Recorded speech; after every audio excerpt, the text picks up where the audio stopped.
ഇന്നത്തെ ഞങ്ങളുടെ വീഡിയോയിലേക്ക് എല്ലാവർക്കും സ്വാഗതം.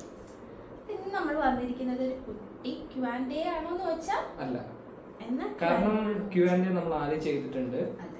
പക്ഷെ ഈ വീഡിയോയിൽ നമ്മൾ ഉൾപ്പെടുത്തുന്നത് എന്താ വെച്ചാൽ നമുക്ക് ഇൻസ്റ്റാഗ്രാമിലാണെങ്കിലും യൂട്യൂബിലാണെങ്കിലും ഫ്രീക്വന്റ് ആയിട്ട് വരുന്ന ചില ചോദ്യങ്ങളുണ്ട്, അതായത് റിപ്പീറ്റഡ് ക്വസ്റ്റ്യൻസ്. അപ്പൊ അതിനൊരു ക്ലാരിഫിക്കേഷൻ കൂടുതൽ നമ്മൾ അതിൽ തന്നെ DM ചെയ്യാറുണ്ട്. പക്ഷെ പിന്നെയും നമ്മളുടെ അടുത്ത് ചോദിച്ചു വരുമ്പോൾ ഇൻസ്റ്റാഗ്രാമിൽ ഒരുപാട് വരുന്നുണ്ട്. കാരണം എന്താ വെച്ച് കഴിഞ്ഞാൽ അതിൽ മെസ്സേജസ് ഒക്കെ ഹിഡനിലേക്ക് പോകും. അത് കാരണം നമുക്ക് അതിൽ റിപ്പീറ്റഡ് ക്വസ്റ്റ്യൻസ് ആയതുകൊണ്ട് ചിലതിനൊക്കെ മറുപടി കൊടുക്കും, ചിലത് അങ്ങനെ ഇടും. അപ്പൊ യൂട്യൂബിലാവുന്ന സമയത്ത് ഒരു ലെങ്തി വീഡിയോ ആയിട്ട് ചെയ്യാലോ എന്നൊരു ഐഡിയ ആയിരുന്നു ഞങ്ങളുടെ. അപ്പോ അതിന് റൂൾസ് പറയാം. എത്ര ചോദ്യങ്ങളുണ്ട്? 6 questions. 3. ഓക്കെ, അപ്പോൾ വീഡിയോ കണ്ട് നിങ്ങളുടെ അഭിപ്രായങ്ങളൊക്കെ പറയൂ. പിന്നെ പറയേണ്ട ഇമ്പോർട്ടൻ്റ് ആയിട്ടുള്ള പറഞ്ഞിട്ടില്ലേ? ഇതുവരെ ഞങ്ങളുടെ വീഡിയോസ് ലൈക്ക് ചെയ്യാത്തവർ ലൈക്ക് ചെയ്യുക, ഷെയർ ചെയ്യുക, സബ്സ്ക്രൈബ് ചെയ്യുക, പിന്നെ ആ ബെൽ ബട്ടൺ കൂടെ ഒന്ന് അപ്പോൾ ഫസ്റ്റ് വരുന്ന എപ്പോഴും റിപ്പീറ്റഡ് ആയിട്ട് വരുന്ന ഫ്രീക്വൻ്റ്ലി വരുന്ന ഒരു ക്വസ്റ്റ്യൻ ആണ്, ലവ് മാരേജ് ആണോ അറേഞ്ച്ഡ് മാരേജ് ആണോ എന്നുള്ളത്. അത് 100% ഉറപ്പായിട്ട് പറയുന്ന കാര്യം അറേഞ്ച്ഡ് മാരേജ് ആണ്. അതിങ്ങനെ വല വീശി പിടിച്ച മാരേജ് ആണല്ലേ? അതെ. അപ്പോ ഞങ്ങളുടെ അറേഞ്ച് മാരേജ് ആണ്. മാട്രിമോണി ത്രൂവിലാണ് കണ്ടത്, പരിചയപ്പെട്ടത്, സംസാരിച്ചതെല്ലാം. പക്ഷെ എല്ലാം പെട്ടെന്നായിരുന്നു. അതെ, നിശ്ചയത്തിനാണ് വന്നത്, പക്ഷെ കല്യാണം കഴിക്കേണ്ടി വന്നു. അങ്ങനെ അതായിരുന്നു നമ്മുടെ മാരേജിനെ കുറിച്ച്. പിന്നെ ഈ പറഞ്ഞ പോലെ എനിക്ക് തോന്നുന്നു. പക്ഷെ എന്നാലും ഇപ്പോഴും കുറച്ച് പേരുടെ വിചാരം നമ്മുടെ ലവ് മാരേജ് ആണ്. ഇപ്പോഴും അങ്ങനെ ഡൗട്ട് ആയിട്ട് ഒരുപാട് പേരുണ്ട്. ഇപ്പൊ എന്റെ ഫ്രണ്ട്സും കുറെ പേര് ചോദിച്ചു. അതുപോലെ ഇൻസ്റ്റാഗ്രാമിൽ ഒരുപാട് മെസ്സേജ് വരുന്നുണ്ട്. പിന്നെ പക്ഷെ നമുക്കത് കേൾക്കുമ്പോൾ ഒരുപാട് സന്തോഷം. കാരണം എന്താ വെച്ച് കഴിഞ്ഞാൽ അതൊന്നും നെഗറ്റീവ് ആയിട്ടുള്ള കാര്യമില്ല. അപ്പോ ഞങ്ങളുടെ മാരേജ് പ്രോപ്പർ അറേഞ്ച്മെന്റ്. രണ്ടാമത്തെ ചോദ്യം സ്ഥലം. ഓക്കേ, ഫസ്റ്റ് ഞാൻ ഷൊർണൂരിൽ നിന്നാണ് വരുന്നത്. ഞാൻ പഴയന്നൂർ പറയും, തൃശ്ശൂർ പഴയന്നൂർ. പിന്നെ അതുപോലെ ഇപ്പൊ ഞങ്ങളുള്ളത് ബാംഗ്ലൂരാണ്. കുറച്ചു കാലം ഇവിടെ എന്തായാലും ഉണ്ടാവും, ബാംഗ്ലൂർ എന്തായാലും ഉണ്ടാവും. അതിന്റെ കാര്യങ്ങൾ എന്താന്നൊക്കെ വഴിയെ പറയുന്നത് അല്ലേ? അപ്പൊ 2 ചോദ്യങ്ങൾ കഴിഞ്ഞു. ആദ്യത്തെ ചോദ്യം അറേഞ്ച് മാരേജ് ആണോ ലവ് മാരേജ് ആണോ? രണ്ടാമത്തെ ചോദ്യം റിലേറ്റീവ്സ് ആണോ? ഓക്കെ, റിലേറ്റീവ്സ് ആ ലവ് മാരേജ് അതിൽ പെട്ടു. നമ്മൾ പ്ലേസ് ആണ് പറഞ്ഞത് രണ്ടാമത്തെ. Okay, third question, paid collaboration ചെയ്യാറില്ല? പക്ഷെ നമുക്ക് വരുന്നുണ്ട്, ഒരുപാട് റിക്വസ്റ്റുകൾ വരുന്നുണ്ട്. ഇപ്പൊ നമ്മുടെ ഡ്രസ്സിന്റെ ആണെങ്കിലും അതുപോലെ പ്രൊഡക്ട്സ് ഒരെണ്ണം ചെയ്യുന്നതാണ് ബാലു ഹെർബൽസ്. അതന്നെ വലിയ തലവേദനയായി. അയ്യോ, അവരുടെ ഫോളോ അപ്പ് ചെയ്യലും കാര്യങ്ങളും സത്യം പറഞ്ഞാൽ ഭയങ്കര ഇറിറ്റേഷൻ ആയിരുന്നു. അത് നമ്മൾ പേയ്മെന്റ് ഒന്നും വാങ്ങിയില്ല, ഫസ്റ്റത്തെ ഒരു പ്രൊമോഷൻ എന്നുള്ള രീതി ജസ്റ്റ് ഒന്ന് ചെയ്ത് നോക്കിയതാണ്. അത് മാത്രമേ ഞങ്ങൾ പ്രൊമോഷൻ ആയിട്ട് ചെയ്തിട്ടുള്ളൂ. അത് പെയ്ഡ് പ്രൊമോഷൻ ഒന്നും ആയിരുന്നില്ല, അത് നോർമൽ സാധാ യൂസ് ചെയ്തതിന് ശേഷമാണ് ചെയ്തിട്ടുള്ളത്. അതെ അതെ. അപ്പോൾ അതായിരുന്നു ഞങ്ങൾ ചെയ്തിട്ടുള്ള പ്രൊമോഷൻ. പിന്നെ അതുപോലെ ഒരുപാട് ഇത് വരുന്നുണ്ട്, ഫോട്ടോഷൂട്ട്സ്, അതുപോലെ ഡ്രസ്സിന്റെ നമ്മുടെ പറഞ്ഞ പോലെ ട്രഡീഷണൽ വെയേഴ്സിന്റെ.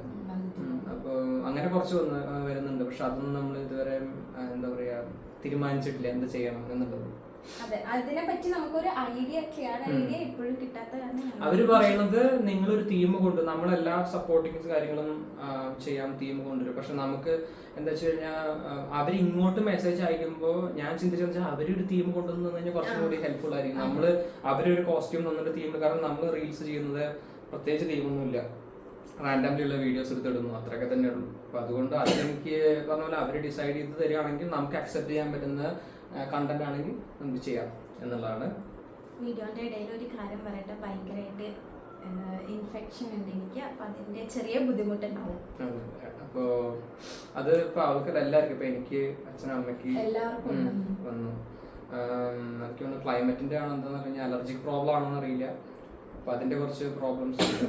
അപ്പൊ അത് നിങ്ങൾ ക്ഷമിക്കുക.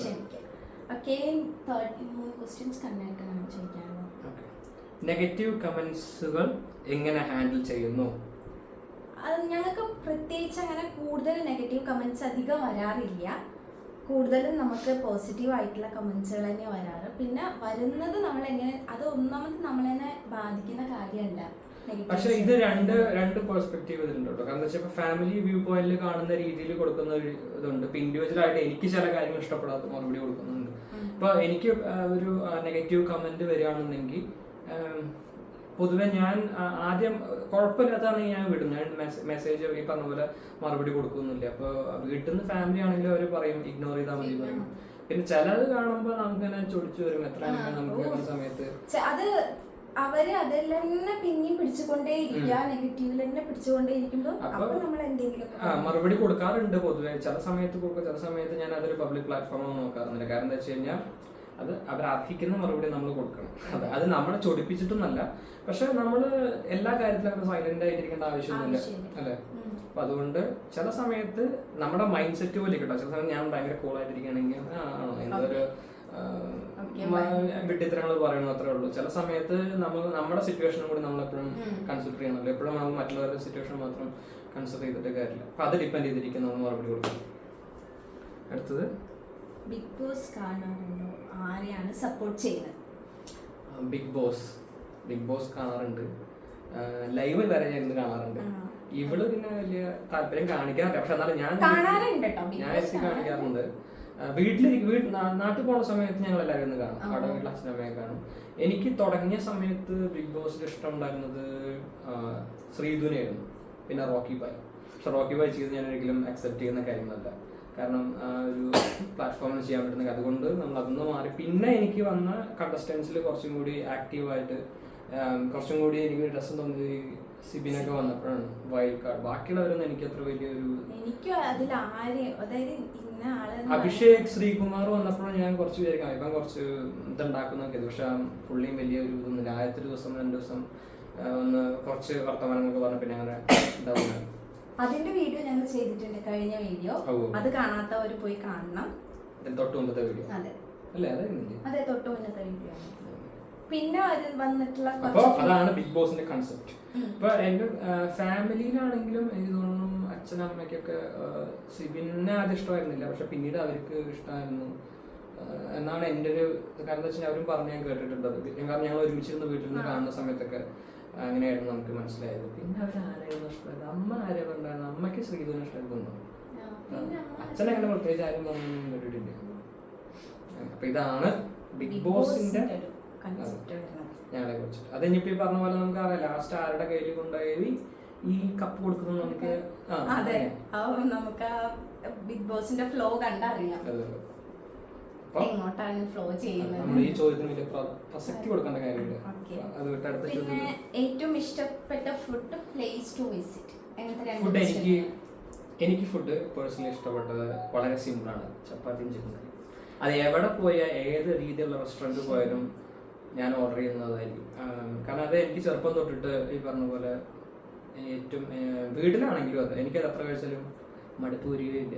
അതാണ് എൻ്റെ പേഴ്സണൽ ഫേവറേറ്റ്. എൻ്റെ പേഴ്സണൽ ഫേവറേറ്റ് എപ്പോഴും ബിരിയാണി. അതിപ്പോൾ നമ്മൾ ഹോട്ടലിലൊക്കെ പോയാലും നമ്മൾ മെനു കാർഡ് വലിയ കഥയിൽ ഇരുന്ന് നോക്കൂട്ടോ.